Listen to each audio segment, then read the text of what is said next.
Bismillahirrahmanirrahim.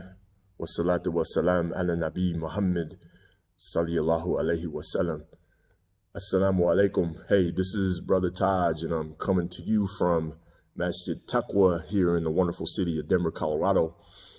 I wanted to do what will effectively be an open letter to the brother Said Rageah, who has become a little bit notorious as of late based on a khutbah that he gave apparently earlier this month, wherein he made some very unfortunate and insulting references to African Americans.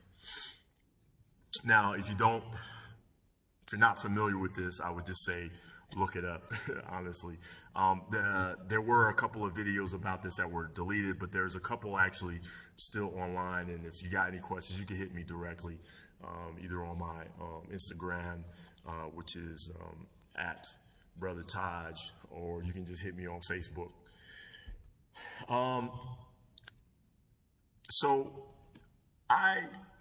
When I personally saw this video, and I had heard news about what he had said, shout out to my brother Gareth, who had, he was one of the first individuals that hit me to this.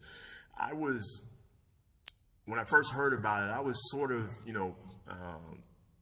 in my feelings about it, because, but it was just really just another example of some of the blatant racism and self-hate that we've experienced as African American Muslims. I have witnessed it personally time and time again in my local community and unfortunately in the greater community as a whole. There is just this idea that somehow African American Muslims and African Americans in Islam, or that experience is an anomaly, and that it's somehow not only just an anomaly, but that by that very nature is deviant. And this is an unfortunate experience because you experience this mostly, I experience this mostly from other Muslims.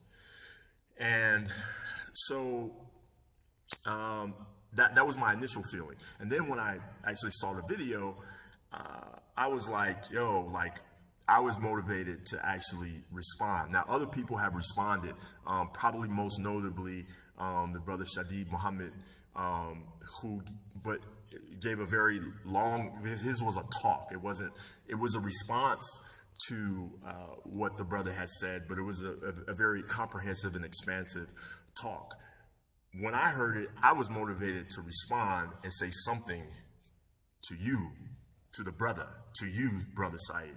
And so this video is an open letter to you and to any of your followers or anybody who is like-minded in the sense of how they regard African Americans and especially African American Muslims. The first thing, brother, is what you said was extremely insulting and extremely ignorant. And extremely insulting and ignorant to me personally as a Muslim, personally as an African American. But it was also, I dare say, insulting and ignorant for African American Muslims in general. And I don't pretend to speak for African American Muslims. I just happen to be one. But I dare say that my feeling is shared by most. What's also important is that your statement is not just something that African American Muslims take offense to, because your statement was about African Americans in general. And what you said in terms of the ones that you meet, and most of them don't know who their fathers are. Most of them are products of one-night stands. This is a stereotypical, general brushstroke of all African Americans. It's important that you understand that. I'm personally just an individual and I'm not that important. I'm motivated to actually speak to you.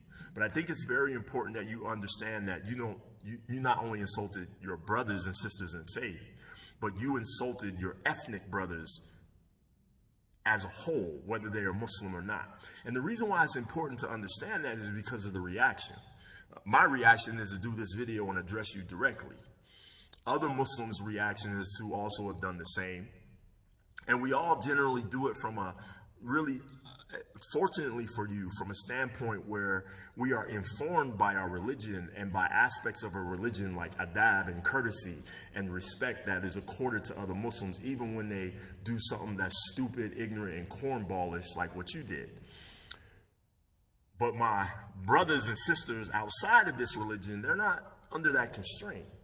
And you can only imagine how they feel when they have somebody tell them that all of you guys are basically bastards. I don't know that you have a just estimate to the type of repercussion and backlash that affords and that could afford you. The fact that you're Muslim and a bit insulated is something that has protected you.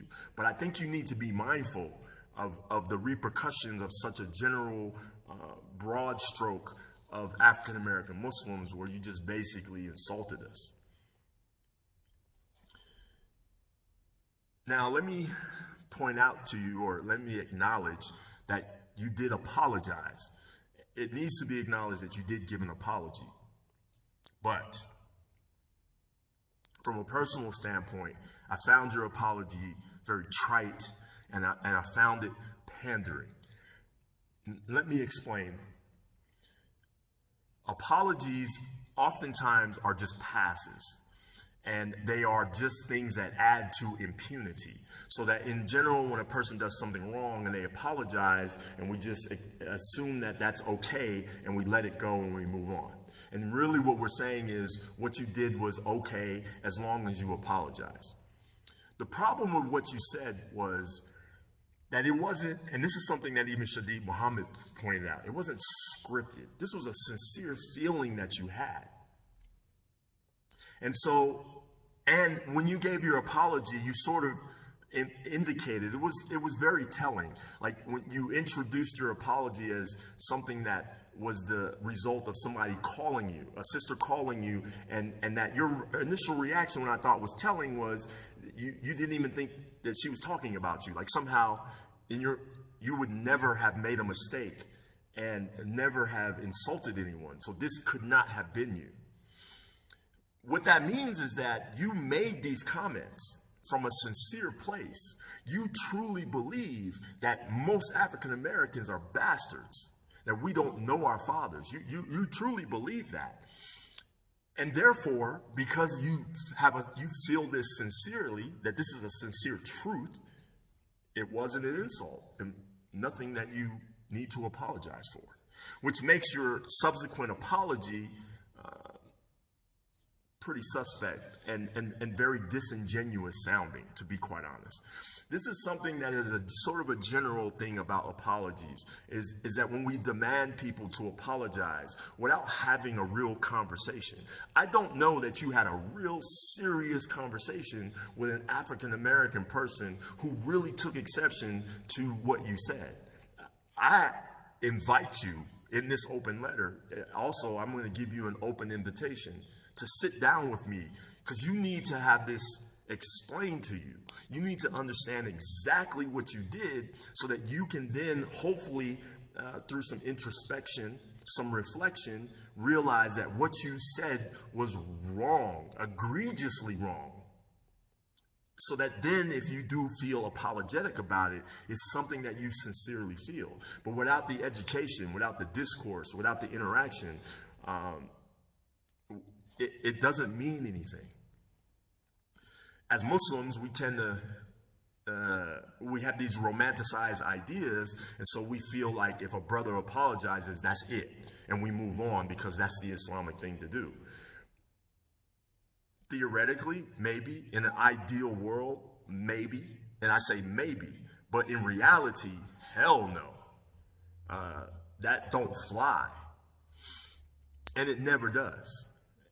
I don't think that we give just estimate to that. I'm going to be real about it, though. So here's what was wrong, and, and I'm hoping that it's something that you already realize, but this is also for people who may not realize it. Some of your followers, I mean, it was really bad. Not only did you make this statement, but then the camera panned to the audience of the people listening, and you saw the smirks and the grins and the chuckles, and it was like, not only do you believe this stupidity, but so do your followers.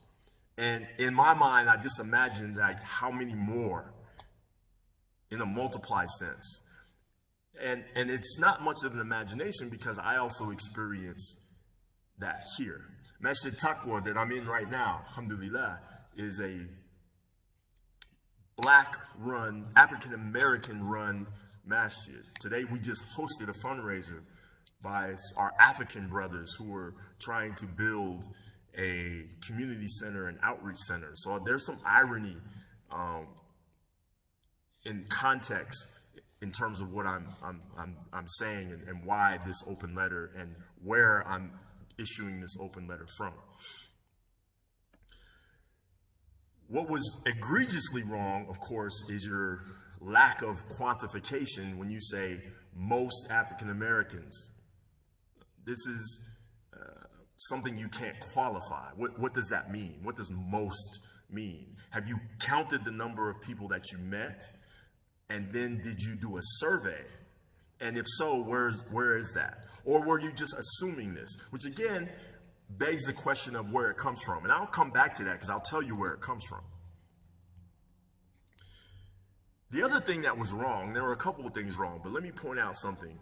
There was a low-key insult to women, to Black women, especially in your assumption, in your assessment of Black people as the products of one night stand, because you follow that up with the idea that then they have names that their mothers gave them. And then you followed it up with the question, the rhetorical question of, do we want that for our ummah? Do we want that for our ummah, that our kids would have names that their mothers give them? Now, this is a very patriarchal idea, but it's an insult to Black women.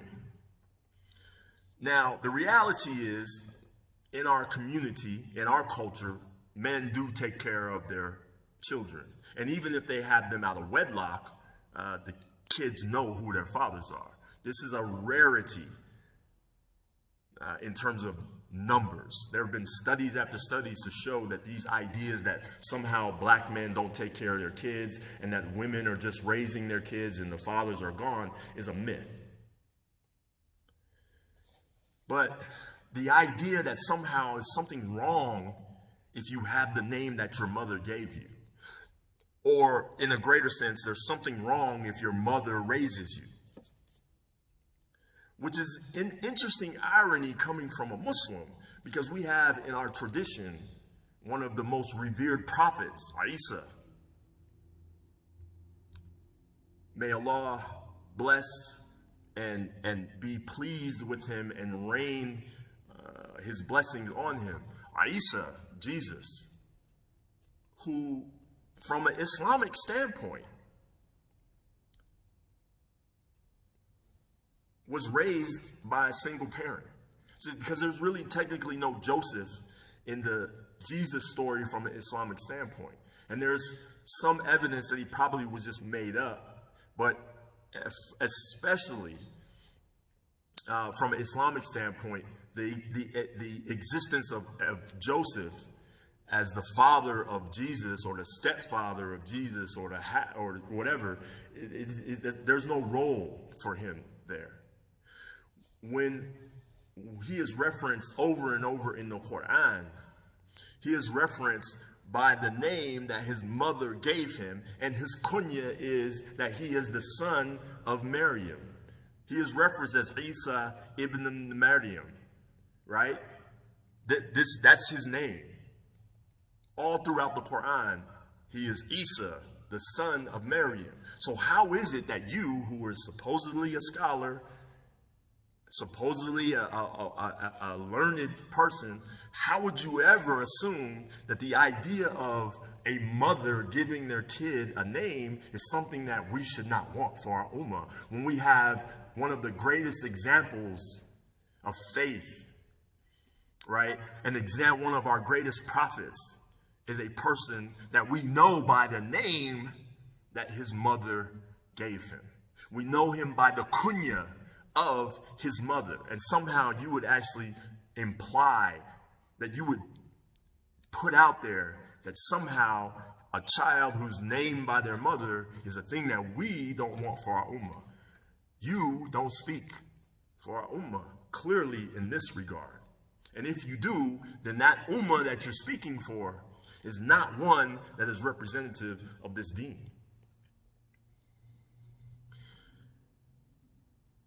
Now, where do these ideas come from? I mentioned earlier.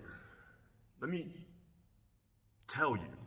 It comes from most of what you said in terms of the assumption that African Americans are bastards, that we're the products of one-night stands, that our parents are all promiscuous.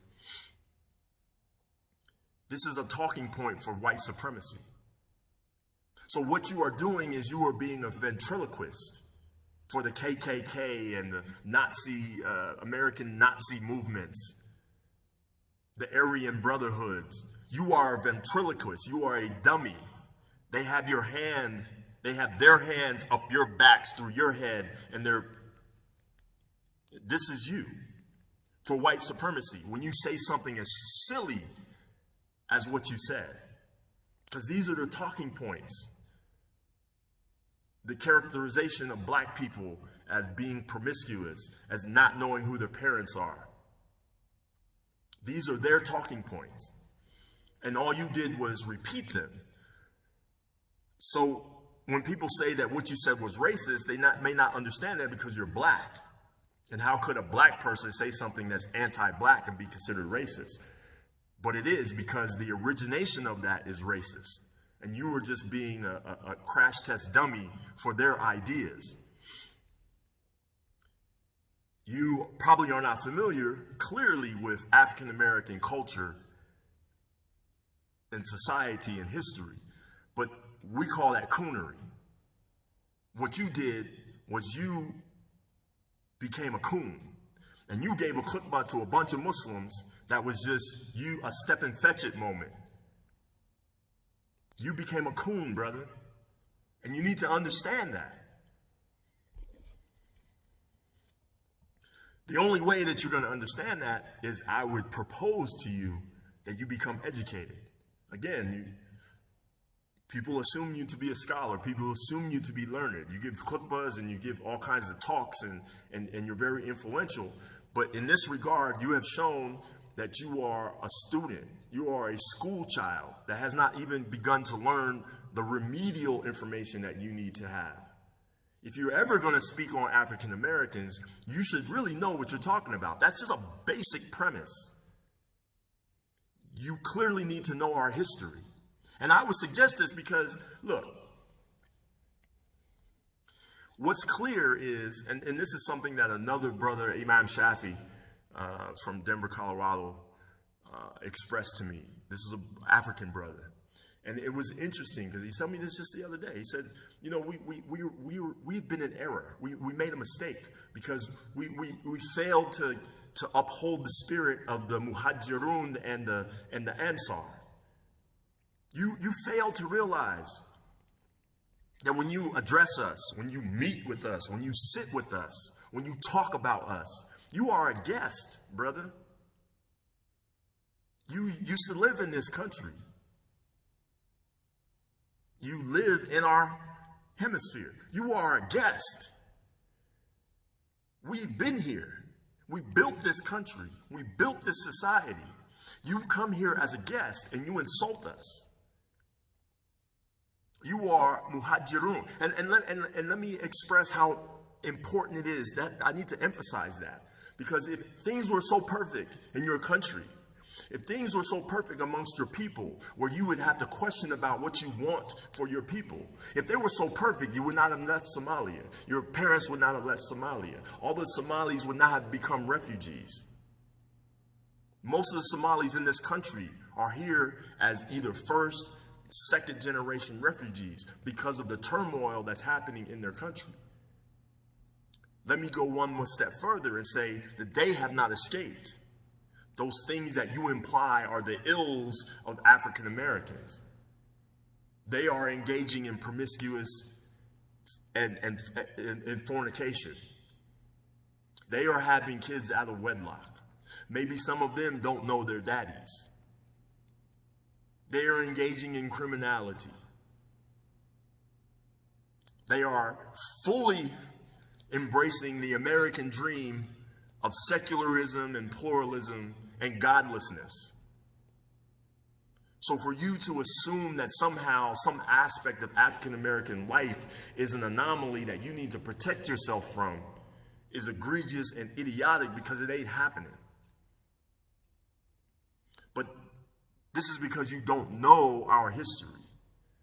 It doesn't seem that you know your own history, and you don't know Islamic history, because again, if you understood the idea of those who fled and those who welcomed them and were the hosts, then you would never have said anything, and nothing about the ills of African American society would ever fall out of your mouth. But that's because you are ignorant. But ignorance can be countered with education. You need to go back to school, brother. You need to learn black history. You need to learn black culture. You need to learn about black mamas. You need to remember the Ansar and the Muhajirin. You need to learn what it is to be black, what it is to have struggled for dignity, what it is to struggle for human rights, what it is to struggle to just live out of danger, to be considered a human being. Those are the fights that we fought. Those are the fights my ancestors fought.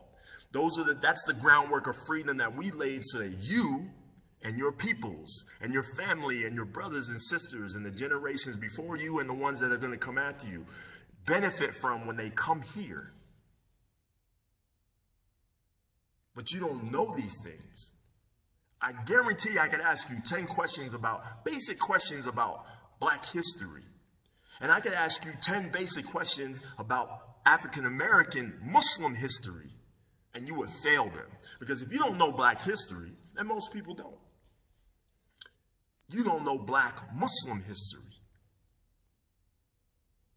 And if you don't know these two things, you have no right to ever give a khutbah and give an assessment about African Americans. You have no right, brother, because you are speaking from a place of ignorance. You are a novice. Why are you standing before people in, of all environments, a khutbah? In all circumstances, you're giving a khutbah where you are supposed to remind the listeners about the deen and the sunnah and the Quran. You're supposed to be a reminder. Why did you assume that you could stand there and speak about something that you have no idea, no knowledge of whatsoever? And then, because the danger of that,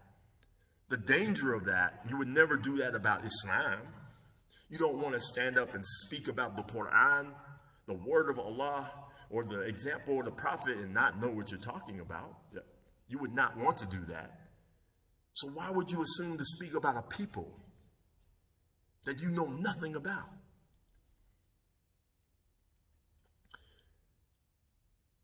Next point. Do not be elitist, because this is an elitist idea. And I can tell you from personal experience, it is very frustrating, and we are quickly tiring of it. You don't know how many times I encounter brothers from Africa who are surprised that I'm Muslim. And they ask me stupid things like, well, do you know Al-Fatiha? Do you pray, brother? Where are you from? As if somehow I'm not supposed to be Muslim. The irony of it is, there are people who think that of you and your kind, your skin color, that you Africans should not be Muslim. And that if you are, you're not really good Muslims. You're not learned Muslim. You're not officially Muslim. So you can see how egregious it is that we get that from Arabs and Asians, and now I gotta get it from you?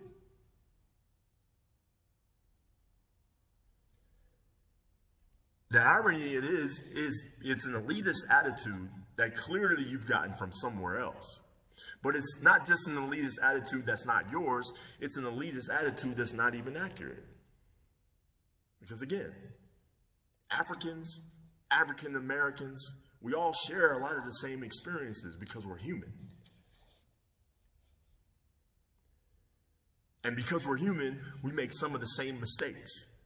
And you can put on a hijab and still have a child out of wedlock. And you can put on a kufi and still have a child out of wedlock. And you can still sell drugs, and you can still become gang members, and you can still go to prison. And that's exactly what's happening. So humble yourself. If you want something for the ummah, and you want to understand the experiences and the real things to avoid, come holler at us. Come talk to us, because we will educate you. We will tell you about our history. We will tell you about the pitfalls of human life. We will tell you the things to avoid them. We will help you overcome, because that's what we have done. We are here. We've been here for hundreds of years, not the last 20. And the last thing is this warning about avoiding coonery. Understand that what you said is white supremacy. It's self-hate. The assumption that somehow you are different is something that this society will alleviate you of. They will alleviate you of it quickly. Get pulled over by the police and think that somehow because you're a Somali or because you can recite or you speak Arabic, that somehow that makes you better than someone like myself. That white cop will alleviate you of that ridiculous assumption very clearly when he hits you upside the head with that baton or he tases you. And you can ask a lot of your brothers and sisters from your country who have experienced that. They will tell you there's no big difference. So be careful about regurgitating these ideas that you know nothing about, that you have heard that sound good, that you think are things that the Ummah should avoid. Because all you're doing is you are basically repeating things that Hitler said. You're repeating things that George Rockwell said, that David Duke said, that the people, the writers of Breitbart say, that the President of the United States believes and says. Lastly, I want to remind myself that as Muslims, we are a family. And while I'm very clear and very upset and am glad that I was not at that masjid when you said something like that, because I probably would not have let you finish the khutbah. Not probably, I would not have let you finish the khutbah saying something that ignorant about me or about my peoples. But I also understand that as Muslims, we're still family. We still owe each other an inordinate amount of respect. But you're the little brother. You're the guest in our home, and you need to act accordingly. I extend to you an invite, and I'm sure other people have done that, but I'm going to do it as well. You want to learn about our history? Come sit with me and come sit with the people in my community. Come to this masjid, and we will teach you.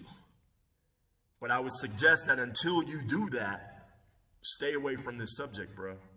You're a little dude, you're a little student, and you have not completed school yet. You're the little brother. And if you keep saying these things, big brother is going to beat you up.